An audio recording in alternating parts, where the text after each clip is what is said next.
Bitcoin falling below 59,000 right now, trading just around the lowest level that we've seen since the market panic earlier this month.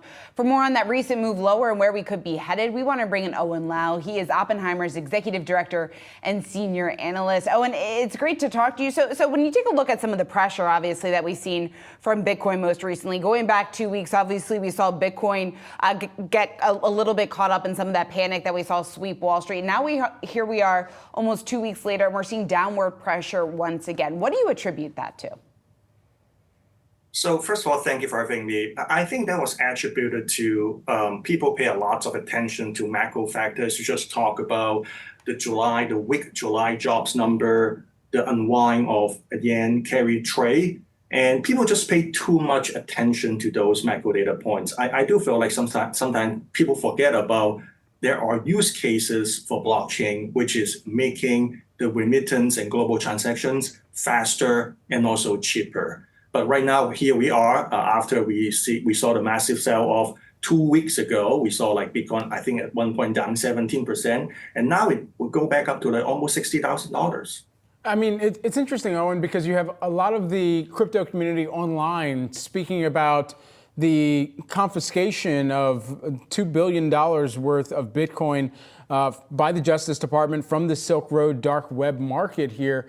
And we've seen when there are big transfers like that are government related, that there are huge drawdowns in the price and the price action of Bitcoin. To what extent is that playing a role in what we're seeing today? I think it did play a small role because whenever you heard about, government, Germany, US sell some Bitcoin or crypto assets, usually it puts some downward pressure. But I do want to remind people that if you look at daily transaction for Bitcoin, I think it's like in the magnitude of like $30 billion per day. So if you just only talk about $2 billion of transaction, this is only one time.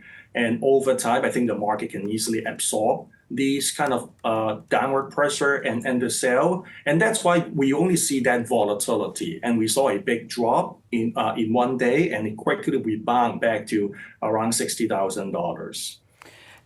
Owen, how much is riding when it comes to the future of crypto, the likelihood of regulations? We heard Senator Chuck Schumer a promise, or very optimistic maybe, that we could see some sort of regulation on crypto before the end of the year. But looking beyond 2024, how much of the future of crypto is riding on the election? And is one candidate, one nominee, better than the other when it comes to the future of crypto?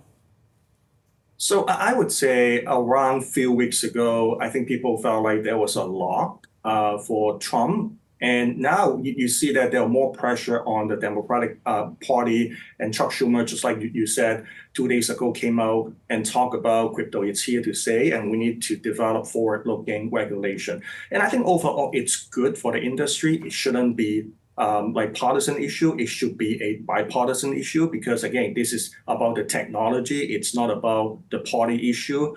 But going back to his comment, I do feel like I'm optimistic that there will be more regulatory clarity in 2025, but getting past the bill this year, if I have to assign a probability, I would only assign a 20% chance at this point. Oh, and we only got about 30 seconds left here, but just following along that same kind of thread of the conversation, if we hear about Bitcoin on a presidential debate stage, what should those who are holding or those who are investors in crypto be listening for most closely to understand how the next 4 years could look like for the digital asset? I think it's not just about what they talk about, said about Bitcoin and blockchain. I think it's more about the detail. How much detail they know about this industry. That would determine the direction for the next 4 years or so. So again, look for the detail, not just they talk about Bitcoin and blockchain. Owen Lau, who is the Oppenheimer Executive Director and Senior Analyst. Owen, great to see you. Thanks so much for taking the time. Thank you.